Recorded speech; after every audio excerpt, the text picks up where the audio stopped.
आज के हम कार्यक्रम का समारंभ करते हैं। प्रसार किया जा चुका है और लोक पहल अपनी साप्ताहिक प्रत्येक रविवार को अपना ऑनलाइन प्लेटफॉर्म पर एक व्याख्यान माला का प्रत्येक रविवार को संध्या 5 बजे आयोजित करता है।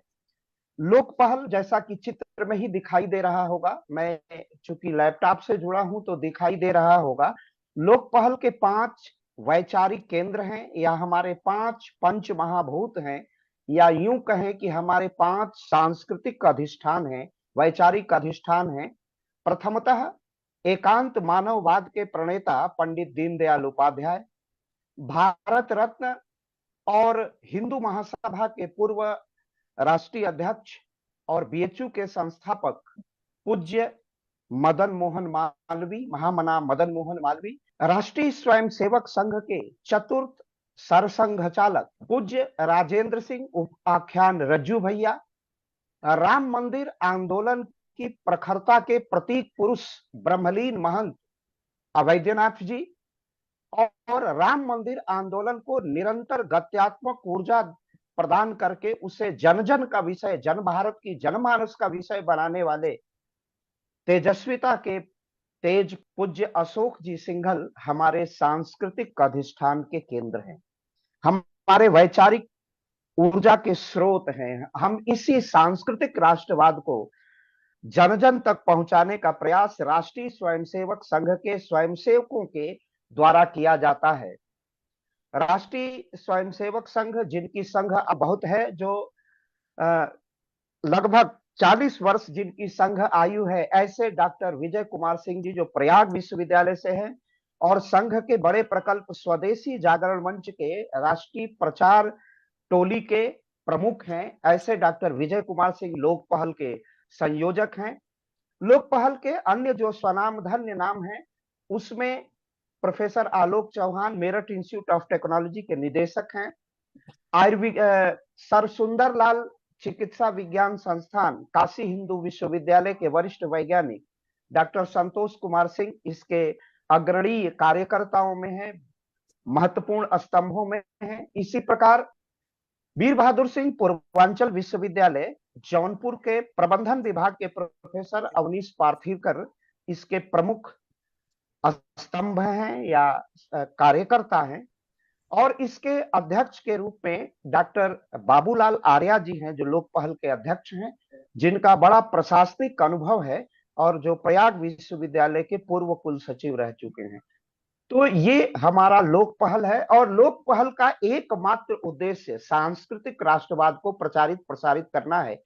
और उत्तर प्रदेश के यशस्वी मुख्यमंत्री पूज्य योगी आदित्यनाथ जी की नीतियों को, उनके सांस्कृतिक राष्ट्रवाद को, उनके सामाजिक समरसता की नीति को, उनके राजनीतिक चिंतन को, उनके आर्थिक प्रक्रम को, उनके आर्थिक आयामों को जनता तक ले जाना तथा जन समस्याओं को सत्ता प्रतिष्ठान के तरफ उन्मुख करना लोक पहल का श्रेय प्रेय और पाथेय है।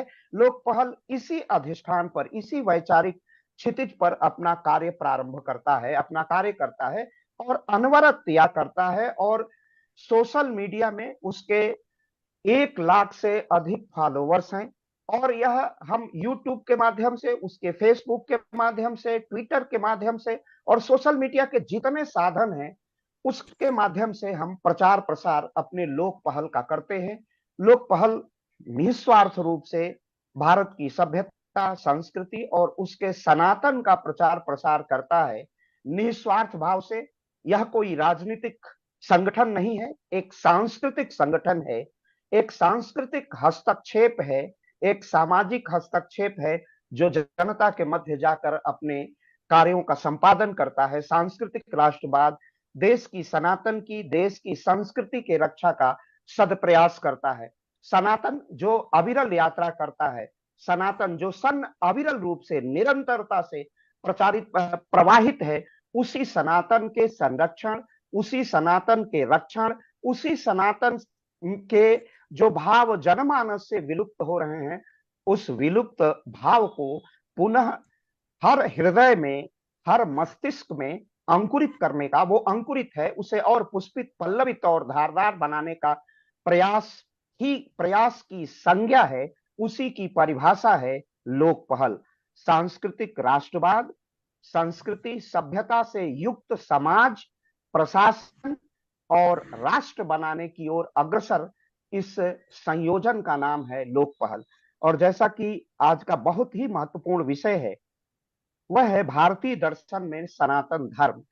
आप वक्ता के रूप में है doctor Upendra Kumar ji, assistant professor दर्शन शास्त्र विभाग, हंसराज कॉलेज नई दिल्ली, दिल्ली विश्वविद्यालय का महत्वपूर्ण कॉलेज है, बहुत नामी कॉलेज है। और उसमें आप दर्शन के आचार्य हैं। और दर्शन माने दृष्टि, दर्शन माने देखना, दर्शन मतलब उद्देश्य। तो इस उद्देश्य की परख करने का आज सदप्रयास आपके पाथे से हम सबको प्राप्त होगा। सोशल मीडिया के विभिन्न साधनों के माध्यम से जनता को प्राप्त होगा। तो सर्वप्रथम मैं आज बीज वक्ता के रूप में आमंत्रित करता हूं डॉक्टर विजय कुमार सिंह को, जो लोक पहल के हमारे संयोजक हैं, हमारे गार्जियन हैं, अगुआ हैं। सर। सभी को नमस्कार। अखिलेश जी, आज का जो ये विषय है सनातन को लेकर के, इससे बढ़िया कोई विषय नहीं हो सकता। और वर्तमान में देश काल परिस्थिति जो चल रही है, उसमें सनातन संस्कृति को बचाने के लिए हम लोग जो काम कर रहे हैं, उसमें आज का वक्तव्य डॉक्टर साहब का हम लोगों के लिए बड़ा उपयोगी होगा। हम डॉक्टर उपेंद्र कुमार जी का भूर भूर प्रशंसा करते हैं कि उन्होंने अवसर दिया हमारे इस अभियान में सहभागिता का। लोक पहल क्या है और लोक पहल क्या कर रहा है, इस विषय पे डॉक्टर अखिलेश जी विस्तार से चर्चा कर चुके हैं।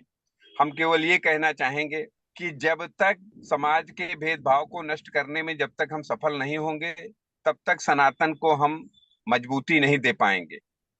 आज फिलॉसफी के विद्वान हमारे बीच में हैं।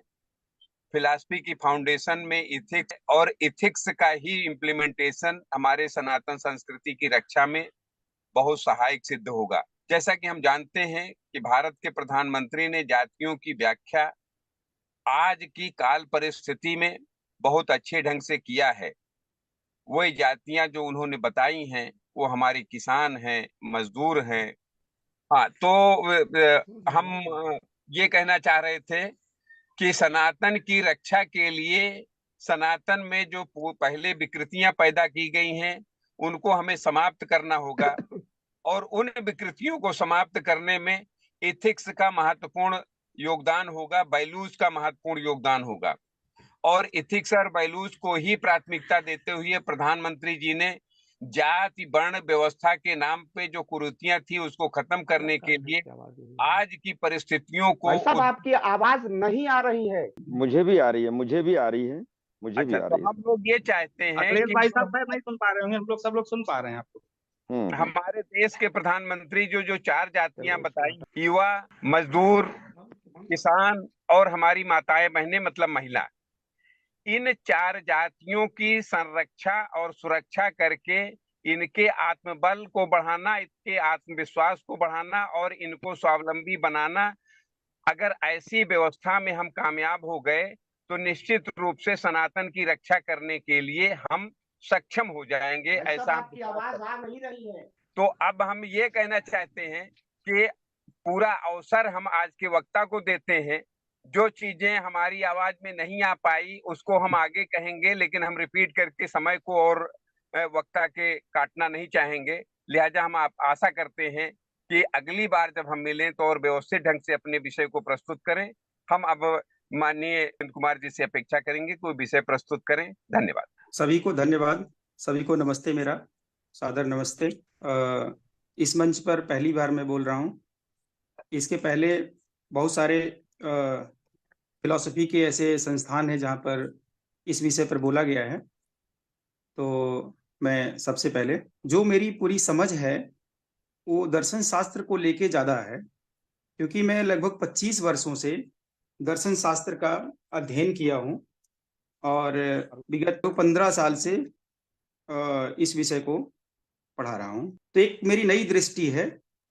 और ये जैसा सर ने बताया कि नैतिक दृष्टि से इसका हम मूल्यांकन करेंगे। जो हमारी जो सांस्कृतिक, जो हमारा देश है, जो हमारे विचार हैं उसको हम आगे बढ़ा सकें। तो सबसे पहले दर्शन शास्त्र को समझ लेना जरूरी है। दर्शन शास्त्र जो है एक दृष्टि है।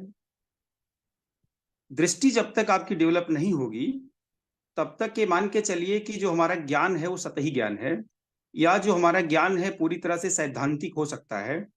जैसे कंप्यूटर में भी बहुत सारा ज्ञान है, नॉलेज है, लेकिन उसको हम लोग उसे रेशनलाइज नहीं कर सकते हैं क्योंकि उसमें रेशनैलिटी नहीं है, व्यक्ति नहीं है। अभी कोविड टाइम में जो क्लासेज हो रहे थे ऑनलाइन, उसमें बच्चे बहुत सारा शिकायत कर रहे थे कि समझ में कुछ नहीं आता है। तो इसका सोल्यूशन क्या था कि प्रैक्टिकल क्लासेज हों, क्लासरूम में जो क्लासेज होंगे उससे ज्यादा उनको समझ में आता है। तो ये दर्शन शास्त्र में जो जीवन शैली है, जीवन दर्शन है, जो हम जीते हैं, इस पर हम चर्चा करेंगे और बाकी सनातन परंपरा इसमें सारी चीजें ऐड करते जाएंगे। बट ये है कि दर्शन शास्त्र के विदिन हम सारी चीजों का अध्ययन कर रहे हैं। तो पहली बात यह है कि जो भी दर्शन है, जो भी विचार है, वो व्यवहारिक होना चाहिए। सिद्धांत और व्यवहार में कई बार अंतर पाया जाता है, और जब अंतर कहीं पर होगा तो एक तरह से असमानता का जन्म उससे होगा। जैसे अगर सभी लोगों के 90% मार्क्स हैं तो वहां डिस्क्रिमिनेशन नहीं होगा क्योंकि अंतर नहीं है, सारे लोगों के 90%, 90%, 90% हैं, तो वहां पर भेदभाव नहीं हो सकता है। भेदभाव का स्कोप वहां होता है जहां पर अंतर एक तरह से पहले से स्थापित होता है, अंतर बना दिया जाता है या अंतर हो जाता है किसी भी कारणवश। तो अंतर को हमको खत्म करना है, समाप्त करना है, उसके लिए प्रयास करना है। दर्शन शास्त्र में जब हम लोग पढ़ते थे और जब स्टार्ट किए पढ़ाई करना, तो उसमें भारतीय दर्शन आ गया, पाश्चात्य दर्शन आ गया, नीति शास्त्र आ गया, चाइनीज फिलॉसफी है, जापानीज फिलॉसफी है, कोरियन फिलॉसफी है, श्रीलंकन फिलॉसफी है, बहुत सारी फिलॉसफीज हैं। तो ओवरऑल हमको एक चीज देखना है कि दर्शन शास्त्र का डिवीजन हम बाद में करेंगे, सबसे पहले दर्शन शास्त्र क्या होता है इस पर अध्ययन करेंगे। तो एक दृष्टि हमको डेवलप करना चाहिए। जो व्यक्ति, कोई भी जो रैशनल है, जो बुद्धिजीवी है, क्योंकि ह्यूमन बींग्स जो है रैशनल हैं, बुद्धिजीवी हैं, अगर अपने बुद्धि का प्रयोग नहीं कर पा रहे हैं व्यवहारिक धरातल पर, तो उसका कोई मूल्य नहीं है। जैसे कोई सिद्धांत अगर लंबे टाइम तक चला आ रहा है, व्यवहार में नहीं है, सिर्फ सिद्धांतों में है, किताबों में है, और व्यवहार में वो लागू नहीं होता है, तो यहां पर दो बातें हैं। या तो वो सिद्धांत पूरी तरह से मूल्यहीन है, और या तो प्रोसेस में है। अगर प्रोसेस में है तब तो ठीक है, 1 साल हो सकता है, 2 साल हो सकता है, 10 साल हो सकता है। लंबे टाइम तक उसका प्रोसेस में रहना एक तरह से वो भी उसका जो मीनिंगलेसनेस की तरफ दिखाता है कि ये जो है सिद्धांत इतना कॉम्प्लिकेटेड है कि ये व्यवहार में लागू होने लायक नहीं है। तो दोनों दृष्टियों से अगर सिद्धांत को हम लागू नहीं कर पा रहे हैं, मतलब व्यवहार में नहीं ला रहे हैं, या सिद्धांत का लंबे टाइम तक प्रैक्टिस नहीं है, तो उसमें कोई ना कोई समस्या है। और दर्शन शास्त्र या जब हम लोग हायर डिग्री लेते हैं किसी भी संस्थान से, किसी भी सब्जेक्ट में, तो उसको कहते हैं डॉक्टर ऑफ फिलॉसफी। तो सहमति आसानी से नहीं बनी होगी। कोई भी कह सकता था डॉक्टर ऑफ हिस्ट्री कर दीजिए, डॉक्टर ऑफ साइकोलॉजी कर दीजिए, डॉक्टर ऑफ मैथमेटिक्स कर दीजिए। तो यहां पर एक बात आई कि ये जो हर चीज दर्शन है, दर्शन शास्त्र में, हमारे यहाँ भारतीय दर्शन में जो बताया गया, दृश्येत इति दर्शनम, जो देखा जाए वो दर्शन। इसमें बात आई कि सभी लोग देखते हैं तो सब लोग दार्शनिक हुए, और जो चीजें देखी जा रही हैं वो दर्शन है। सब लोग दार्शनिक हैं और सारी चीजें दर्शन है। तो सवाल उठता है कि what is non philosophy then? Philosophy, non philosophy क्या है? तो यहां पर सवाल है कि यहां पर एक आंसर है, एक जो मेरा इंटरप्रिटेशन है कि हर चीज दर्शन नहीं है, लेकिन सारे चीजों को फिलोसोफाइज किया जा सकता है। हर चीज का एक फिलॉसफी होता है। फिलॉसफी एक ऊंचा सब्जेक्ट है, एक बहुत ऊपर की दृष्टि है, और हर जगह पर हम दार्शनिक दृष्टि अप्लाई कर सकते हैं। हर जगह पर दृष्टि अपनी जो होती है उसको अप्लाई हम कर सकते हैं। मैथमेटिक्स का भी एक दर्शन होता है, हिंदी का भी एक दर्शन होता है, संस्कृत का भी एक दर्शन होता है। तो दर्शन उसका एक इन्वेस्टिगेशन है, इवैल्यूएशन है, रिसर्च है, और ये सारी चीजें तब हो पाएंगी जब व्यक्ति पूरी तरह से उसमें इमोशंस हो, फीलिंग्स हो, इक्वालिटी का कॉन्सेप्ट हो, जस्टिस का कॉन्सेप्ट हो, अच्छाई का हो, वैज्ञानिक दृष्टि भी हो, मतलब जितनी पॉजिटिविटी है, सारी चीजें अगर हैं, इसका मतलब होता है शुद्ध विशुद्ध दार्शनिक है वो। और वो दर्शन पूरी तरह से व्यवहार लायक है और वो उपयोगी दर्शन होगा, व्यवहारिक दर्शन होगा वो।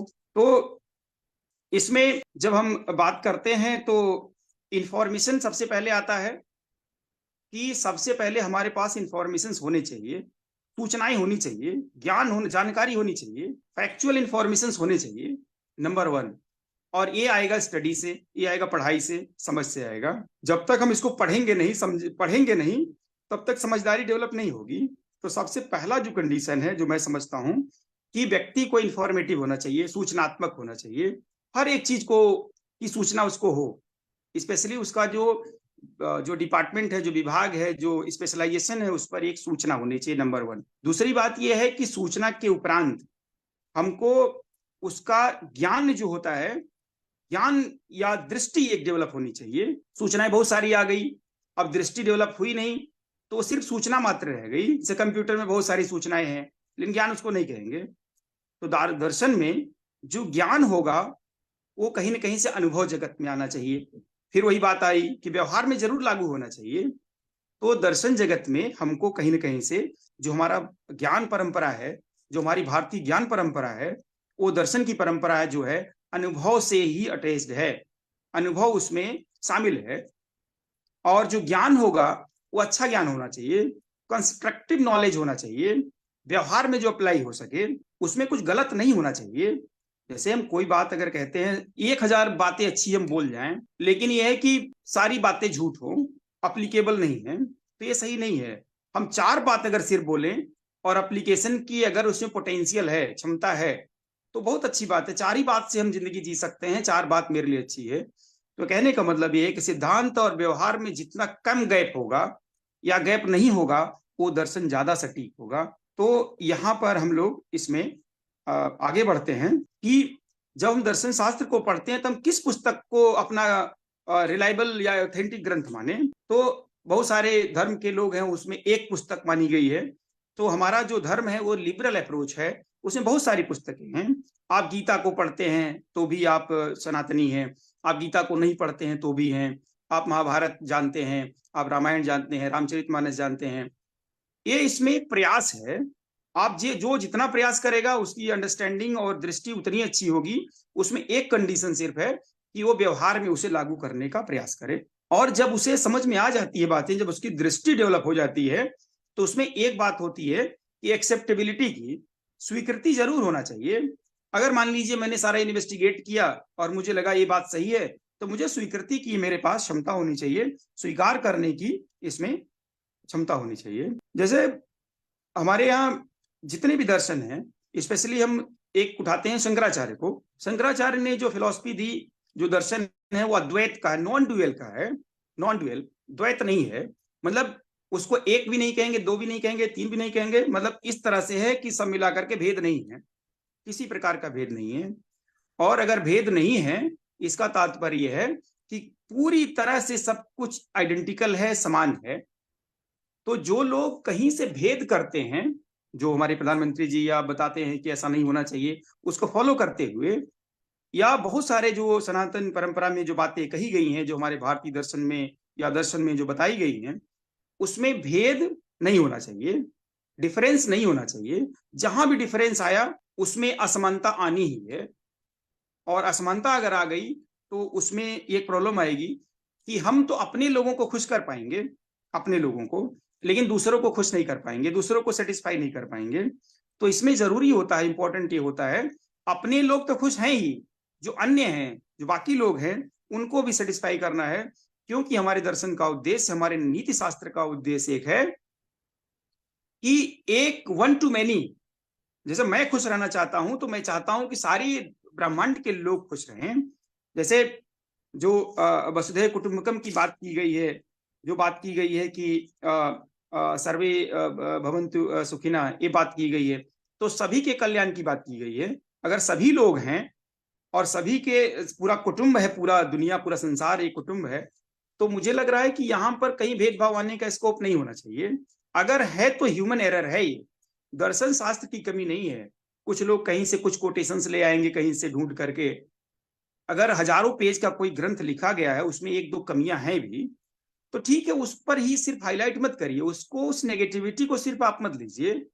1000 चीजें हैं उसमें, 990 चीजें तो अच्छी लिखी गई हैं, तो जो अच्छी बातें लिखी गई हैं उसको हमको मॉडिफाई करना है, उसमें उसको प्रचार करना, प्रसार करना, उस पर हमको ध्यान देना चाहिए। तो मैंने ये बात की कि एक ग्रंथ कोई जरूरी नहीं है कि एक ही ग्रंथ हो, बहुत सारे ग्रंथ हो सकते हैं, और उसमें किसी भी ग्रंथ को अगर आप पढ़ते हैं, आप कन्विंस्ड हैं, चाहे वो शंकराचार्य का हो, रामानुज का, वल्लभ का हो, निम्बार का हो, माधव का हो, या जो भी न्याय दर्शन हो, पतंजलि का दर्शन हो, तो जो भी दर्शन है उसको अगर आप पढ़ते अच्छे से हैं तो एक दृष्टि डेवलप होती है।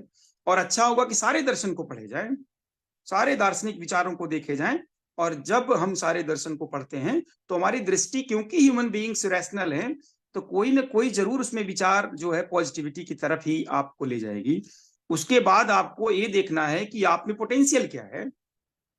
अगर आप में पोटेंशियल है तो उसको एक्चुअलाइज भी करिए। जैसे पूरे दर्शन में एक बात की गई है कि हमारे अंदर जो होता है डिजायर नहीं होना चाहिए, इच्छा नहीं होनी चाहिए। भगवत गीता का है निष्काम कर्म या निष्काम भाव। तो निष्काम का मतलब है कि हमें जो है, जो हम कर्म करेंगे उसमें फल की इच्छा नहीं दिखाई जाएगी, इच्छा रहित कर्म होंगे तो उसका रिजल्ट और अच्छा होगा। तो जो भगवत गीता की फिलॉसफी है निष्काम भाव या निष्काम कर्म, ये पूरे भारतीय दर्शन में, यहाँ तक कि बुद्धिज्म भी भारतीय दर्शन है, जो कि इसमें भी डिजायर की बात की गई है कि डिजायर मत रखिए, इच्छा रखेंगे तो दुख होगा, इसीलिए अपने कर्म को करिए। तो भारतीय दर्शन में नंबर 1 जो सबसे पहला, सबसे इंपॉर्टेंट बात आती है, कर्म की बात आती है। तो आप कर्म की बात करिए, तो उसमें बहुत सारे डिवीजन है, उसमें डिटेल में नहीं जाएंगे। प्रारब्ध कर्म है, संचित कर्म है, संचयमान कर्म है। तो कर्म जो है, भगवत गीता में भगवान श्री कृष्ण भी अर्जुन को यही कहते हैं कि अर्जुन तुम्हें लड़ाई लड़नी पड़ेगी, और मैं भी भगवान हूं फिर भी लड़ाई लड़ रहा हूं, फिर भी एक कर्म कर रहा हूं, तो कर्म तो करना ही पड़ेगा। तो कर्म से कोई डेविएट नहीं हो सकता है। तो अगर कोई व्यक्ति किसी भी फील्ड में जो काम करता है, उसको काम करने आता है, तो समझ लीजिए दार्शनिक है।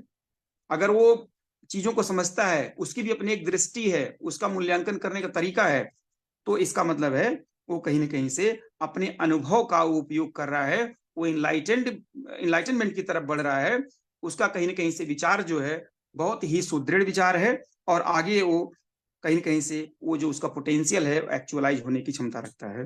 तो यहाँ पर जब हम बात करते हैं कि जब डिजायर है तो उसको क्या करेंगे, मान लीजिए डिजायर तो ह्यूमन बीइंग से बहुत सारे डिजायर हैं। व्यवहारिक लेवल पर अगर अध्ययन करते हैं तो सभी के पास बहुत सारे डिजायर हैं, इच्छाएं तो हैं ही, इच्छाएं अनंत हैं। तो इसमें उसके बाद आप क्या करेंगे, तो आपके पास जब दृष्टि होगी, आपके पास जब ज्ञान होगा, राइट नॉलेज होगा, जब आपके पास वर्चुअस नॉलेज होगा, सोशल वेलफेयर की अंदर से इच्छा होगी, जब आप बहुत ही अच्छे इंसान होंगे, तो मुझे लग रहा है कि ये सब चीजें बहुत ही माइनर सी हो जाएंगी।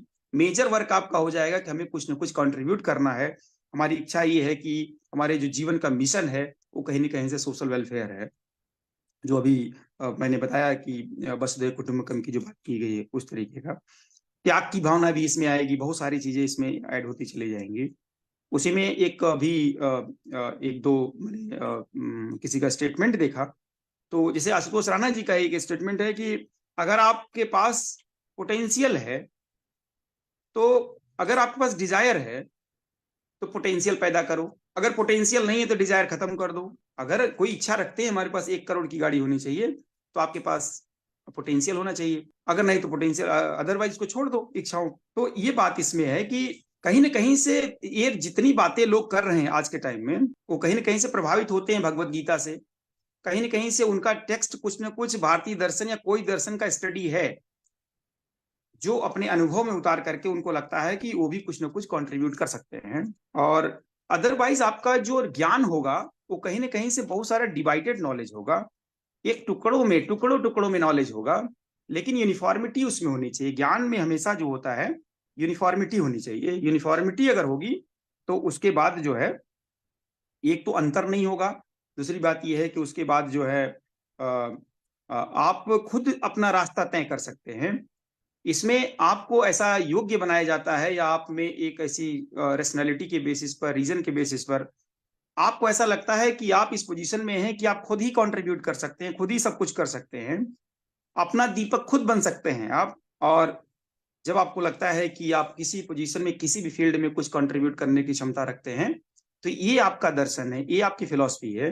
भारतीय दर्शन में जितने भी पुस्तकें हैं, जितने भी ग्रंथ हैं, जितने भी पुस्तकें हैं, उसका जो रेफरेंस हमको तो पहले मिल गया है, रेफरेंस तो सबके पास है। हम लोग ये बात नहीं कह सकते हैं कि हमारे पास ज्ञान नहीं था। अगर आपके पास पुस्तकें हैं, आपके पास लाइब्रेरी है, आपके पास इतने टीचर्स हैं, आपके पास इतना मीडिया भी है, हर चीजें अगर आपके पास है, तो आप ये नहीं कह सकते हैं कि आप अनअवेयर हैं या इंफॉर्मेटिव नहीं हैं। आपके पास सूचनाएं तो हैं। अगर आपके पास सूचनाएं हैं, सारी बातें हैं, जानकारी है, ज्ञान है, समझ है, तो अपनी भी दृष्टि का प्रयोग करते हुए उसे प्रचार और प्रसार भी उसका करना चाहिए आपको। आप पुस्तक लिख सकते हैं, आप लेक्चर के थ्रू बता सकते हैं, क्लास में बच्चों को बता सकते हैं, अपने जो जूनियर है उनको बता सकते हैं, जो क्लासमेट हैं, टीचर्स हैं, जहां जहां आप जाते हैं उसका आप जो भी पॉजिटिविटी है उसको आप बता सकते हैं।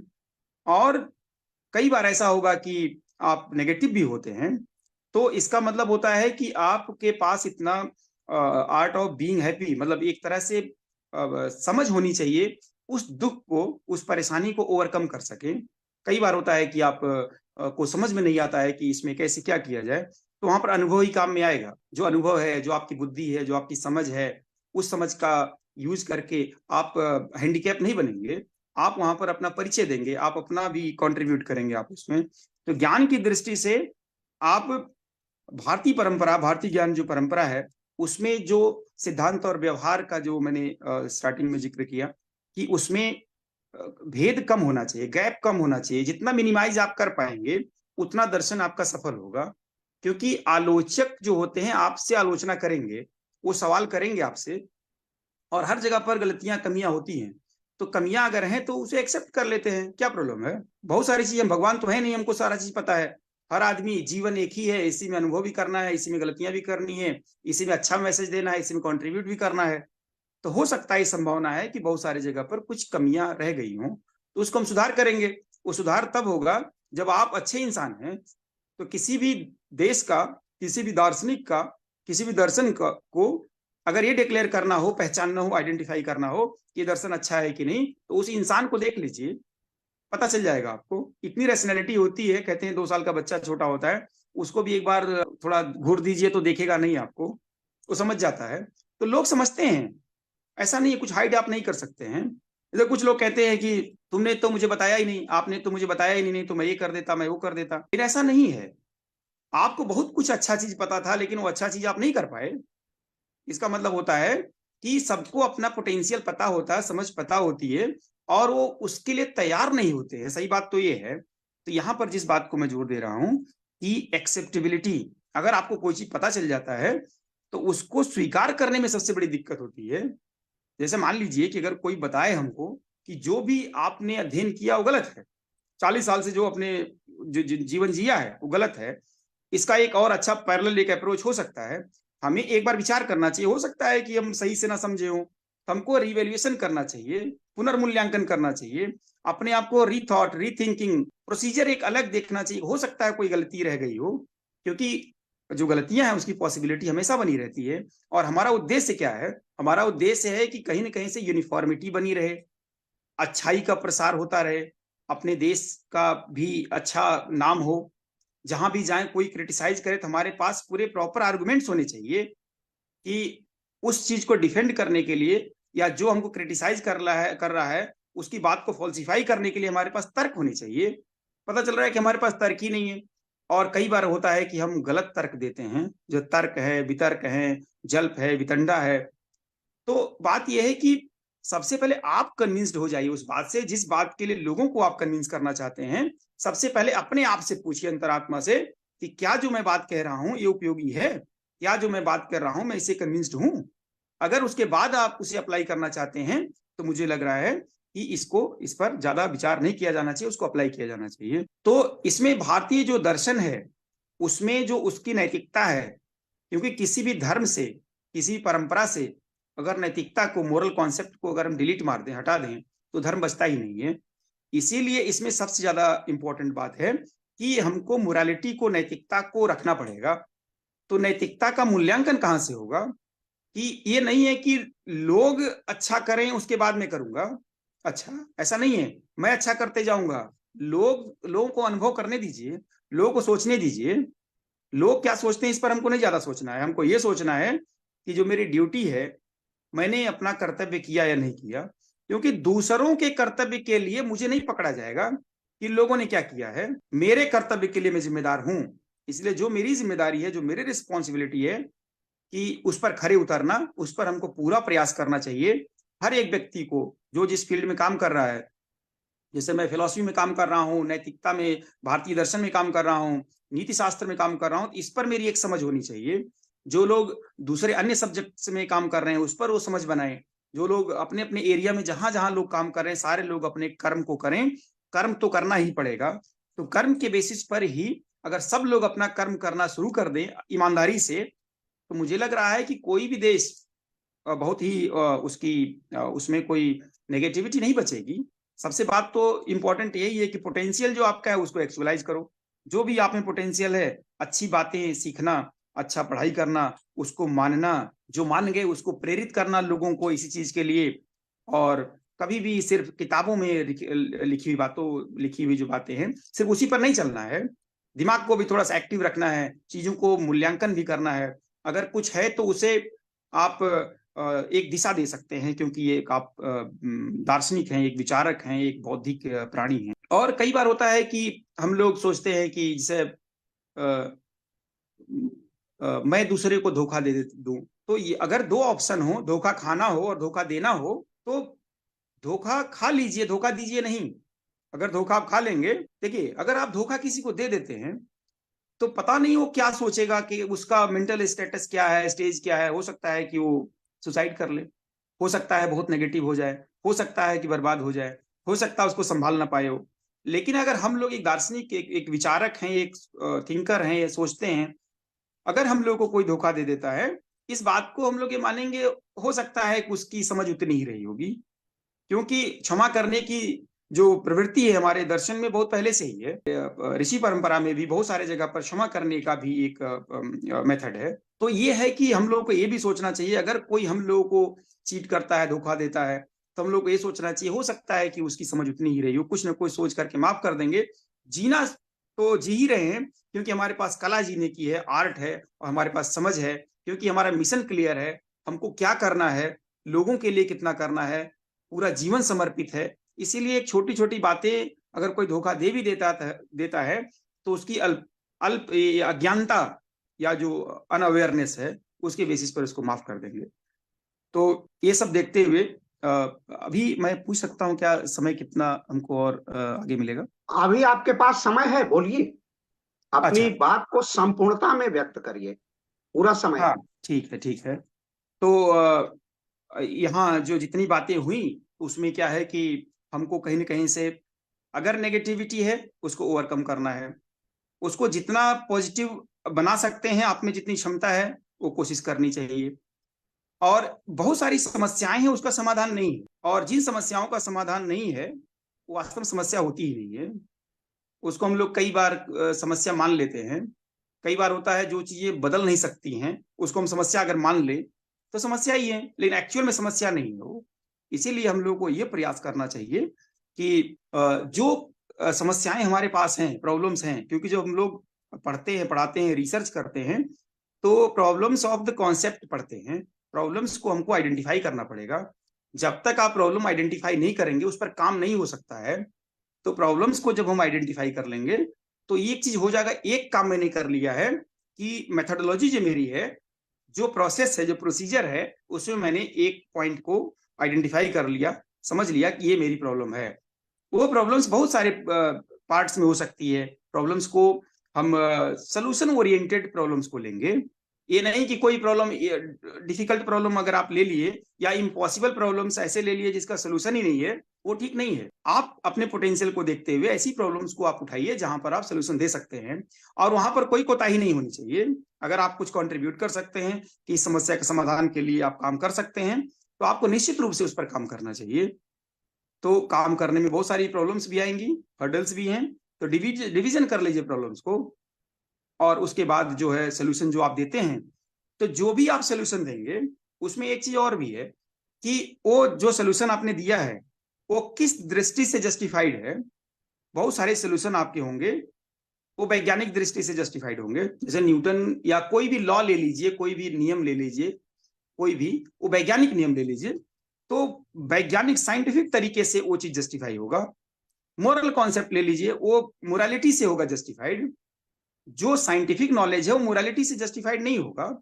इसीलिए कई बार इसे शंकराचार्य भी हैं, ज्ञान और विश्वास, जो ज्ञान का विषय बहुत सारी चीजों को बताते हैं, तो ज्ञान पर शंकराचार्य जी का जो जोर है वो ज्ञान पर है। अद्वैत फिलॉसफी नॉन ड्यूअलिज्म ऑफ ब्रह्म में जो टेक्निकल प्रॉब्लम उसमें आती है कि हम लोग लिमिटेड हैं, हम लोग सीमित हैं, हमारी ज्ञान सीमित है, हम इनफाइनाइट को नहीं जान सकते हैं। हम जो अनंत जो चीजें हैं उसको अगर हम जानना चाहते हैं या क्लेम करते हैं तो हमारा क्लेम जो है जस्टिफाइबल नहीं है। तो इसी दृष्टि से अगर हम देखते हैं, अध्ययन करते हैं, तो हमें पता चलता है कि ज्ञान जो है वो भी इंपॉर्टेंट है, भक्ति है वो भी इंपॉर्टेंट है, कर्म जो है वो भी इंपॉर्टेंट है। तो दर्शन शास्त्र की परंपरा में ज्ञान, भक्ति, कर्म तीनों को ही लोगों ने जस्टिफाई किया है। तो जैसे कुछ लोग हैं जो ज्ञानी हैं, जो सारी चीजों का अध्ययन किए हैं, वो ज्ञान की बात करें, वो जैसे भारतीय दर्शन में बताया गया है, जो वेद को मानते हैं वो आस्तिक हैं, जो वेद को नहीं मानते हैं वो नास्तिक हैं। जो यहाँ पर डिवीजन दिया गया है कि आस्तिक और नास्तिक का मतलब होता है कि जो थीस्ट हैं और एथीस्ट हैं। जो वेद को मानते हैं वो आस्तिक हैं, जो नहीं मानते हैं वो नास्तिक हैं। अब सवाल ये है कि वेद, उपनिषद, गीता ये कितने लोग पढ़ते हैं? तो प्रॉब्लम किताबों पुस्तकों में नहीं है, समस्या ह्यूमन बीइंग्स में, हम लोगों में है कि हम लोग पढ़ते ही नहीं, इन्फॉर्मेटिव अगर नहीं है तो उस बात को हम प्रसार कैसे करेंगे, उसका प्रचार कैसे करेंगे जब जानते ही नहीं है। तो जानेंगे नहीं तो हो सकता है उल्टा प्रचार कर दें, कुछ गलत चीज बोल दें, क्योंकि समझ ही नहीं है। तो इसमें बात है, सबसे इंपॉर्टेंट बात है कि अध्ययन होना चाहिए पूरा। किसी को भी जिसको जिस फील्ड में बात करनी है उसका प्रॉपर अध्ययन करे पहले। अध्ययन करने के उपरांत वो हो सकता है कुछ नई बात बोल सके, क्योंकि उसकी दृष्टि एक डेवलप हो गई। क्योंकि जब बहुत सारे इंफॉर्मेशन आ जाते हैं और इंसान अगर अच्छा है, उसमें पॉजिटिविटी है, इमोशंस हैं, अच्छा व्यक्ति है, तो वो कहीं ना कहीं से अच्छा कंट्रीब्यूट करेगा। ये बहुत सारे लोग हैं जो पढ़े लिखे नहीं हैं, इलिटरेट हैं, लेकिन इसका मतलब ये नहीं होता है कि वो बेकार हैं। जो पढ़े लिखे लोग नहीं हैं उनमें भी इमोशंस हो सकते हैं, उनमें फीलिंग्स हो सकती है। और वो बहुत अच्छे अच्छे लोगों को मैंने देखा नैतिक, वो नैतिक हैं, हालांकि पढ़े लिखे नहीं हैं, उनके पास कोई क्राइटेरिया नहीं है, उनके पास पैरामीटर नहीं है, फिर भी वो नैतिक हैं। मतलब इलिटरेट हैं फिर भी नैतिक हैं। बहुत सारे ऐसे लोग बहुत ज्यादा पढ़ाई किए हैं, बहुत समझ पढ़ाई किए हैं, मतलब इंफॉर्मेटिव है वो, but they are not moral, वो नैतिक नहीं है। वो लोग क्योंकि उन्होंने दृष्टि डेवलप नहीं की, फैक्चुअल नॉलेज सिर्फ है, तोता की तरह रट लिए चीजों को। तो रटने से काम नहीं चलेगा। अगर अपनी दृष्टि का विस्तार करना है, अगर अपनी सोच का विस्तार करना है, अगर आपको कुछ नई बात कहनी है, अगर कोई अच्छी बात कहनी है, तो उसके प्रैक्टिकलिटी को जरूर सोचना पड़ेगा, उसके व्यवहार पक्ष को जरूर सोचना पड़ेगा, उसके वैज्ञानिक पक्ष को भी सोचना पड़ेगा, उसके नैतिक पक्ष को भी सोचना पड़ेगा, उसके कॉन्सिक्वेंस को भी सोचना पड़ेगा, उसका जो आपका जो मोटिव है, इंटेंशन, उसके पीछे भी देखना पड़ेगा। कई बार होता है कि हमारा मोटिव अच्छा नहीं होता है लेकिन चीजें अच्छी हो जाती हैं, ये अच्छी बात नहीं है। हालांकि कॉन्सिक्वेंस तो अच्छा हो गया, रिजल्ट तो अच्छा आपने दे दिया, लेकिन ये कि आपका मोटिव तो अच्छा था ही नहीं। अगर आपका मोटिव अच्छा नहीं है, आपका इरादा अच्छा नहीं है, आप अच्छे उद्देश्य से कोई काम नहीं कर रहे हैं, रिजल्ट कितना भी पॉजिटिव हो जाए आप गलत इंसान हैं। कई बार होता है कि आपका मोटिव सही है, तो जैसे मैं चीजों को, हर एक लोगों को चाहता हूं कि जहां पर वो है उसको मैं हेल्प कर दूं, वो आगे बढ़ जाए। मैं अपना कॉन्सेप्ट को इम्पोज नहीं करता हूं, अपने कॉन्सेप्ट को इम्पोज नहीं करना है, उसको फ्री छोड़ दिया जाए।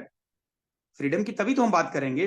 अगर कोई कहता भारतीय परंपरा में फ्रीडम है, क्यों नहीं फ्रीडम है? वो वेद को पढ़ भी सकता, नहीं पढ़ सकता है, बहुत सारे पुस्तकें हैं, कोई भी फॉलो कर सकता है, गीता कर ले, उपनिषद को कर ले, तो फ्रीडम आपके पास है। अगर फ्रीडम होगा तब आपका ज्ञान जो होगा वो एक तरह से इनलाइटनमेंट की तरफ बढ़ेगा। आपका ज्ञान पूरी तरह से आपका ज्ञान है वो, नहीं तो फॉलोअर हो गए, नहीं तो आप सीधी सी बात है, कोई बोला और उसको फॉलो कर लिया। तो रैशनलाइज करना पड़ेगा अपने ज्ञान को। जो विचार आप सहमत हैं, आप देख लीजिए, जिस जो विचार चल रहा है उस पर अपनी दृष्टि भी रखिए, और हमेशा आपका इंटेंशन होना चाहिए कि प्रॉब्लम सोल्यूशन होना चाहिए। प्रॉब्लम्स का मतलब सोल्यूशन ओरिएंटेड फिलॉसफी आपकी होनी चाहिए। ये नहीं जैसे हमसे कोई सवाल अगर करता है क्लास में, तो मैं कहता हूं इस बात को जब भी तुम प्रॉब्लम लेकर के आओ, सोल्यूशन जरूर लेकर के आना। सोल्यूशन का मतलब टेंटेटिव हो सकता है, वो फाइनल सोल्यूशन नहीं है वो, लेकिन सोल्यूशन जरूर ले आना। इसका मतलब इसलिए मैं बताता हूँ, इसका ये मतलब नहीं है कि मैं उसका आंसर नहीं जानता हूँ। मैं सोचता हूँ उसको एंगेज करना जरूरी है, नहीं तो सवाल लाके मेरे सिर पर रख देगा और चुप हो जाएगा, वो अपना मोबाइल में लग जाएगा। मेरा काम क्या है कि जब वो सोल्यूशन भी लेकर के आएगा, हो सकता है उसका आंसर थोड़ा कम हो, 19 हो, मैं उसको समझाऊंगा तो कनेक्ट कर पाएगा मेरे से। इसीलिए मैं कहता हूं कि उसको जब भी प्रॉब्लम ले आना, सोल्यूशन भी ले आना, जिससे वो एंगेज रहे। तो यही बात है कि जब भी हम कोई बात रखते हैं तो उसमें एंगेज रखना होता है। इसी तरह से जब बच्चे बताते हैं कि जब इंडियन फिलोसफी में पढ़ाता हूं कि सर कोई आंसर तो फाइनल है नहीं, इसमें जो भी आप बात कर रहे हैं फिलोसफी में कोई आंसर, फाइनल आंसर तो है नहीं, तो मैं इसमें क्या मान के चलूं? कभी कुछ सही हो जाता है, कभी कुछ सही हो जाता है, कभी ये सही है, कभी वो सही है, बहुत सारी बातें हैं, सही भी हैं, गलत भी हैं, समझ में नहीं आता है। उनको मैंने बताया कि फाइनल आंसर तुम क्यों ढूंढ रहे हो? एक कॉन्सेप्ट होता है सब्जेक्टिविटी का, कि चीजें चेंज हो रही हैं, चीजें परिवर्तित हो रही हैं, हर चीजें चेंज हो रही हैं। छोटे थे तुम, बड़े हो गए, छोटे हाइट में भी थे, बड़े हो गए, माइंड थोड़ा कम काम करता था, ज्यादा स्कॉलर हो गए आप। सब कुछ अगर चेंज हो रहा है तब तुम फाइनल आंसर क्यों ढूंढ रहे हो? तो फाइनल तो होगा ही नहीं, क्योंकि फाइनल आंसर आपका ऑब्जेक्टिव मॉडल से 2 2 4 होता तब होगा कि ये दुनिया कोलैप्स हो जाएगी, जब तक सारा चीज खत्म हो जाए तभी तो फाइनल आंसर होगा। If I am the last survival on this planet, then my statement will be final. Since I am not final, I am alive, therefore I may claim that my declaration is subjective. मेरा declaration तो subjective ही है, objective कैसे होगा? Objectivity तो mathematics में होती है। तो जो भी सारी चीजें हैं उसको थोड़ा सा हम लोगों को बहुत ही केयरफुली उसको ऑब्जर्व करने की जरूरत है, और उसको एक दिशा देने की जरूरत है।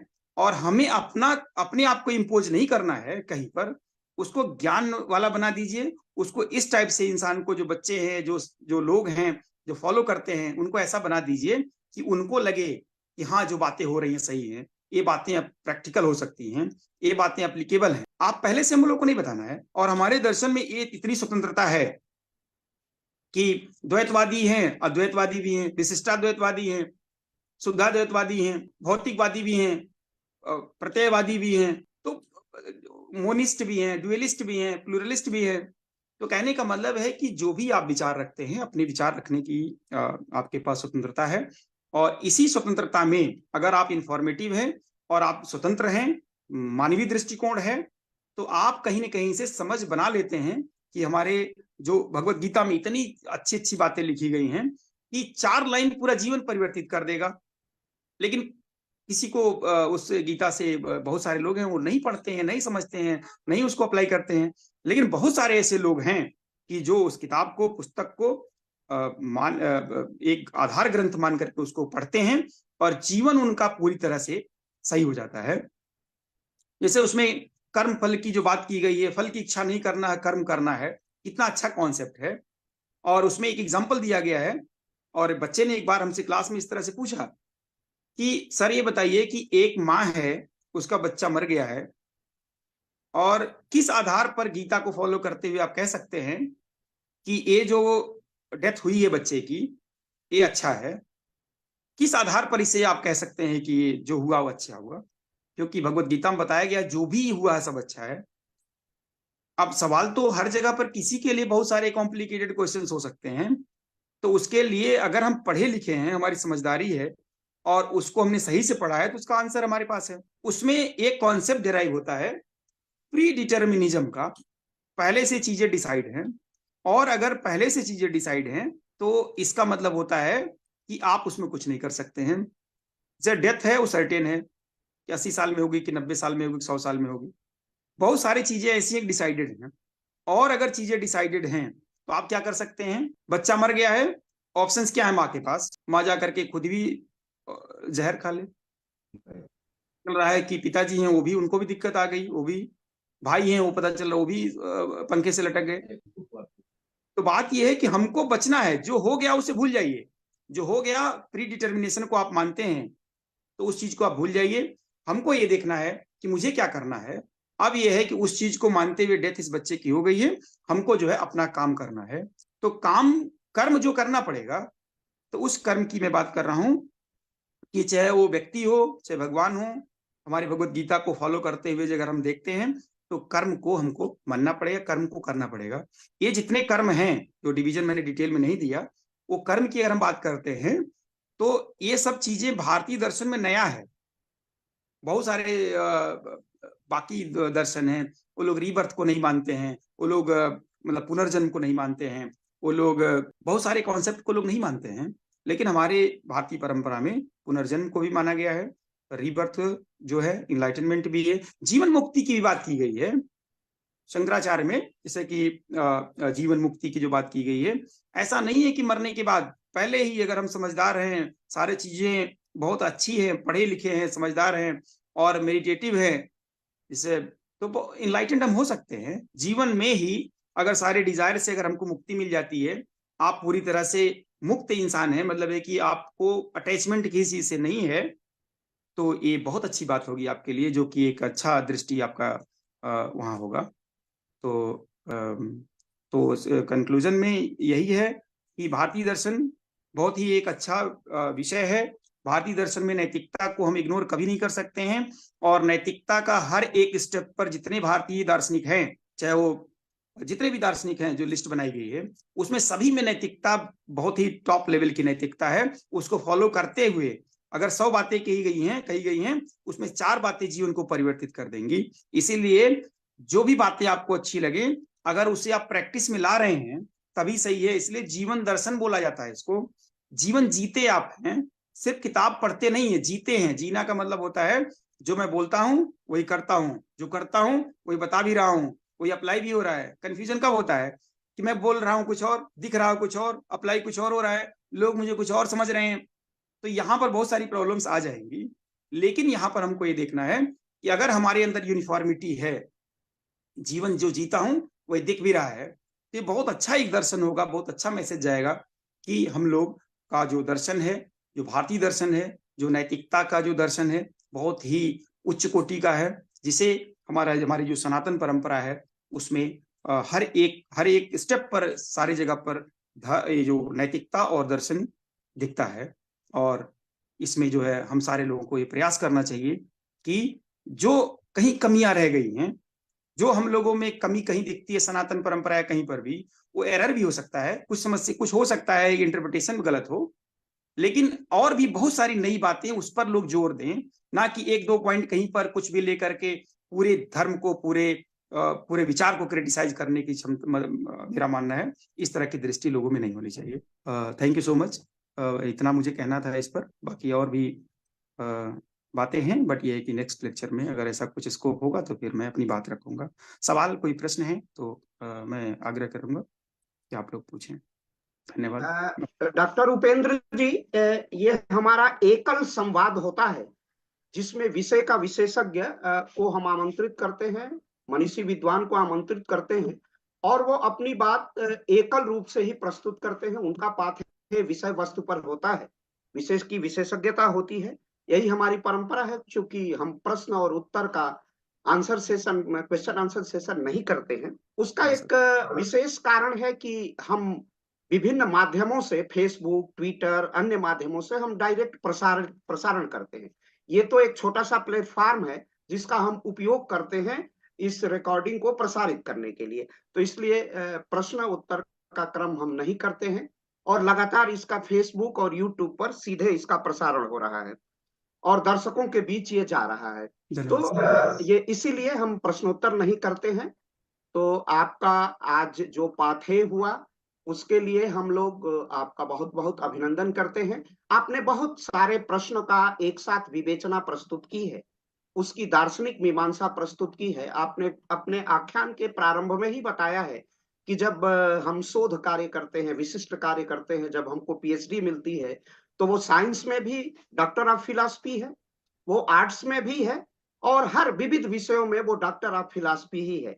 लेकिन यह जो तत्व है, दर्शन करना माने देखना, उसके उद्देश्य तक पहुंचना, और भारत वो एकमात्र दुनिया का देश है, विश्व का देश है जिसने मनुष्य की खोज की है, और उसने बताया है कि मनुष्य का कार्य क्या है, मनुष्य को जाना कहाँ है। तो उसका अर्थ बताया गया, हमारे दर्शन में उसकी मीमांसा की गई। कहा गया कि अहम ब्रह्मास्मि, हम ब्रह्म के ही हिस्से हैं। आपने बहुत खूबसूरत तरीके से धर्म की व्याख्या की है और उसमें सनातन का क्या महत्व है। सनातन हमारी जो परंपरा है वो वेदों से प्रारंभ होती है। वेद, ब्राह्मण, अरण्यक, उपनिषद से वेदों की व्याख्या कांत होता है, जिसे हम वेदांत भी कहते हैं। उसके बाद आपने दर्शन को बहुत सहज, सरल, बोधगम्य ढंग से यह बताने का प्रयास किया कि वो हमारी आत्मा का विषय है, अर्थात हमारी नैतिकता का विषय है। धर्म यहाँ नैतिकता का और कर्म का पर्याय है। और हमारे यहाँ वैचारिक स्वतंत्रता है, संशय करने का भी सामर्थ्य हमारे दर्शन में है। और यही कारण है कि हमारे दर्शन का एक पक्ष भौतिकवादी है, दूसरा पक्ष आदर्शवादी है। चारवाक जैसा दार्शनिक मंदिर की सीढ़ियों पर बैठ करके ईश्वर पर प्रश्न चिन्ह करता था, वो भी हमारे दर्शन में स्वीकार्य है। उसे दार्शनिक तत्व के रूप में हम समाहित करते हैं और उसका अध्ययन करते हैं। तर्क, आपने कहा कि प्रश्न हर व्यक्ति जानता है, प्रश्न का प्रत्युत्तर भी होता है, चाहे वो टेंटेटिव ही क्यों ना हो, तात्कालिक ही क्यों ना हो।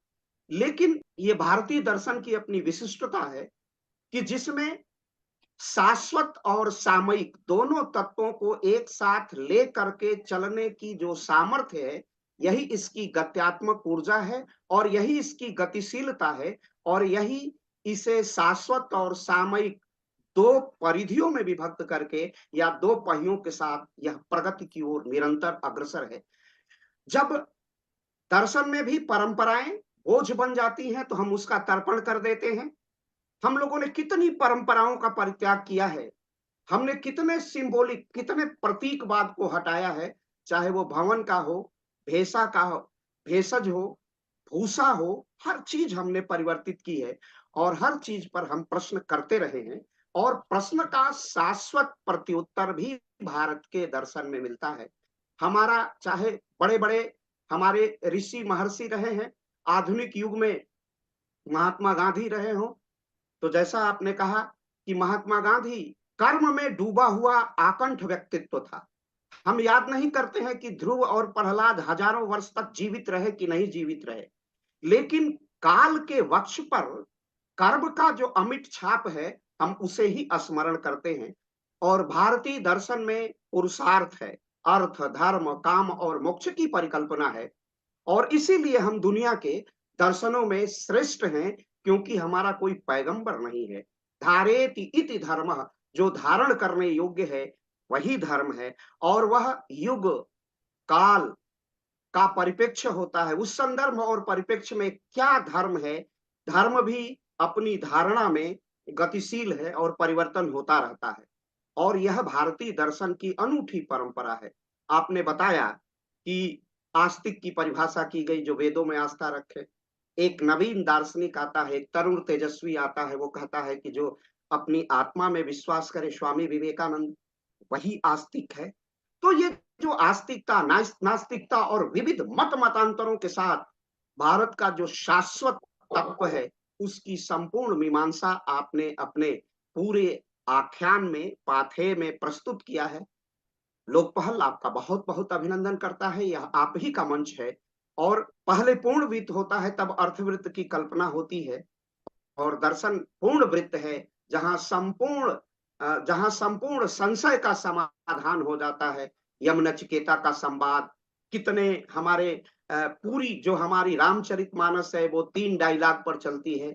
एक शिव और पार्वती का संवाद है, काकभूषुंडी और गरुण का संवाद है, याज्ञवल्क और भारद्वाज का संवाद है, जिस नगर से मैं आज आपसे जुड़ा हुआ हूं और आप यह कार्यक्रम प्रस्तुत कर रहे हैं। तो ये संवादों का देश है और संवाद ही समाधान की ओर लेके चलते हैं।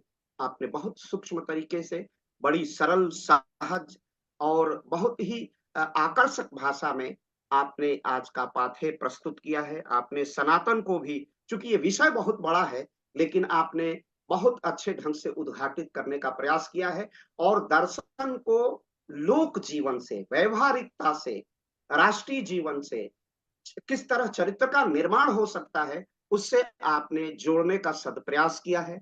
आपका बहुत बहुत आभार, बहुत बहुत अभिनंदन। मैं अभिनंदन करूंगा अपने बहुत जो अपने अनन्य हैं, और मैं भी प्रयाग विश्वविद्यालय में अध्यापक हूं, तो वहां से भी एक अध्यापक के नाते भी आपका बहुत बहुत अभिनंदन। और चूंकि मैं राजनीति विज्ञान का हूँ प्रोफेसर, तो इस नाते में भी और थोड़ा सा दर्शन में ताक झांक करने का अवसर मिलता है, आप जैसे नहीं मिलता है, लेकिन स्नातक स्तर पर एक विषय मेरा भी दर्शन रहा है। लेकिन मैं मूलतः संघ का स्वयंसेवक और दायित्वधारी कार्यकर्ता हूँ, तो उस रूप में कार्य करता हूँ। और पूरा जो एक अनुभव है, अनुभव की पाठशाला में भी एक दर्शन का तादात्म्य, साक्षात्कार और साहचर्य होता है, उसको भी हम लोग देखते हैं। और अनुभव की एक बड़ी पाठशाला भारतीय दर्शन में समाहित है। तो आपका बहुत बहुत आभार, बहुत बहुत अभिनंदन। और लोकपहल की एक मान्य परंपरा है कि हम अपने अतिथि का औपचारिक धन्यवाद भी करते हैं। मेरे ही रिसर्च स्कॉलर दिल्ली विश्वविद्यालय से पढ़े हुए हैं, इनकी पूरी दीक्षा दिल्ली विश्वविद्यालय की है, लेकिन चूंकि वहां पर हम पीएचडी वहां है, हमारे यहाँ डिफिल कहते हैं, डिफिल में एडमिशन नहीं मिला, तो सनी कुमार आ गए प्रयाग। तो प्रयाग की धरती से आज आपका औपचारिक धन्यवाद करेंगे। सनी सनी मुझे सुन रहे हो? शनि कुमार किन्हीं कारणों से वो है नहीं प्रयाग में, तो हो सकता है नेटवर्क की कुछ समस्या हो। तो ये इस तरह मैं आपका बार बार अभिनंदन करता हूँ, स्वागत करता हूँ। चूंकि आशुतोष हम लोगों के बड़े अनन्य हैं और छोटे भाई के सदृश हैं, अनुजवत है, उनका भी बहुत अभिनंदन। हमारे लोकपहल के कार्य को दिल्ली में आगे बढ़ाते हैं, संगीत रागी हैं, अवनिजेश अवस्थी सर हैं, संभवतः गार्गी कॉलेज से बहुत सहयोग करते हैं प्रोफेसर त्यागी, ईश्वर चंद त्यागी, ये सारे भी वहाँ ऋषिकेश लोकपहल के बड़े उद्दीमान कार्यकर्ता हैं, और दिल्ली में उसको देखते हैं, जो दिल्ली विश्वविद्यालय के हिंदी विभाग में है, मेन कैंपस में। उनका भी बहुत बहुत आभार। आज हमारे साथ अरुण कुमार त्रिपाठी जी हैं, जो स्वदेशी स्वावलंबी भारत अभियान काशी प्रांत के सह समन्वयक हैं। डॉक्टर उदयभान सिंह केंद्रीय विश्वविद्यालय हिमाचल के पीठ के चेयरमैन हैं। पंडित दीनदयाल उपाध्याय सर का भी बहुत बहुत सम्मान, अभिनंदन। वो लोकपहल के लिए हमेशा जुड़ते हैं और लगातार आपका उद्बोधन सुन रहे हैं, उनका भी बहुत बहुत अभिनंदन। और हमारा जो विशाल श्रोता परिवार है जो हमें सुन रहा है, उसका भी बहुत बहुत अभिनंदन। आपके भी कुछ मित्र जुड़े होंगे, जैसे गिरजा शंकर जी मुझे दिखाई दे रहे हैं, डॉक्टर गिरजा शंकर, डॉक्टर वीरेंद्र कुमार, ये कौन है, गुप्ता है, अभिषेक सिन्हा है, सभी का, अंकित शुक्ला है, सभी का बहुत बहुत अभिनंदन, बहुत बहुत स्वागत। और आपका पुनः एक बार बहुत आभार इस सुंदर पाठे के लिए। आपको जब सुन रहा था तो मुझे लग रहा था कि हम लोग एक सुंदर कविता सुन रहे हैं, जो हमारी चेतना पर छाया हुआ धुंध है उसे मिट रहा था। इसलिए आपका बहुत बहुत स्वागत। आप तरुण है, तेजस्वी हैं, और हम अपनी मंगल कामना करेंगे कि आपकी तेजस्विता, आपकी दृष्टि, आपकी दार्शनिक दृष्टि और सूक्ष्म हो, और आप स्थूल की सहजता से मीमांसा कर सके। इन्हीं मंगल कामनाओं के साथ आपका बहुत बहुत आभार और अभिनंदन। एक दिन हम और आपको सुनेंगे। यह मंच बड़ा मंच है, लगातार अनवरत 3 वर्षों से प्रयास कर रहा है, और कभी भी अविराम निरंतरता में अपनी गतिशीलता और अपनी निरंतर यात्रा, जीवंत यात्रा बनाए हुए है। इस मंच पर आपने, आशुतोष जी ने आपसे जोड़ा था, आज से आप हमारे विचार परिवार के अंग हैं, इसलिए भी आपका बहुत बहुत स्वागत, बहुत बहुत आत्मीय आभार।